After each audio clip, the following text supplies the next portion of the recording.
So how to create a graph in Excel, so in easy way. So first we need to highlight this one.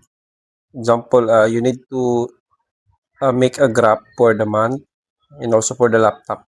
So you need to highlight this one.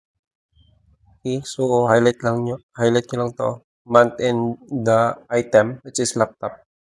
Then you need to click the insert button.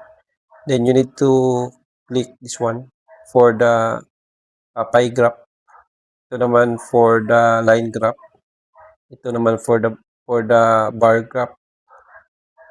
And ito naman for hierarchy charts. Ito naman for insert statistic charts. Ito naman for the scatter, insert scatter or bubble chart. Ito naman is insert waterfall. Ito naman is insert combo chart. So try natin yung first. Is ito, the pie graph. Need to click the pie graph. Example, 3D pie graph. Or ito, 2D or 3D. Try natin 2D first. Okay, so after the 2D, so as you can see, there is a additional dito, format. You need to click kung gusto mo may percentage dito. So you need to click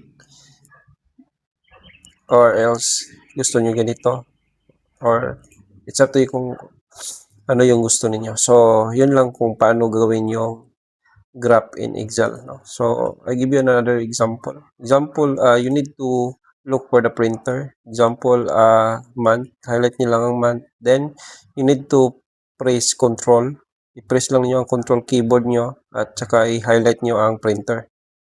After that, you need to click the insert. Then the pie graph. Then 3D. 3D. Then you need to click this one kung anong gusto nyo na graph. So may graph na kayo. So all you need to do is to copy paste na lang kung saan nyo gusto ilagay. So yun lang, and I hope may natutunan kayo for a simple how to create a graph in a seconds. So thank you and God bless.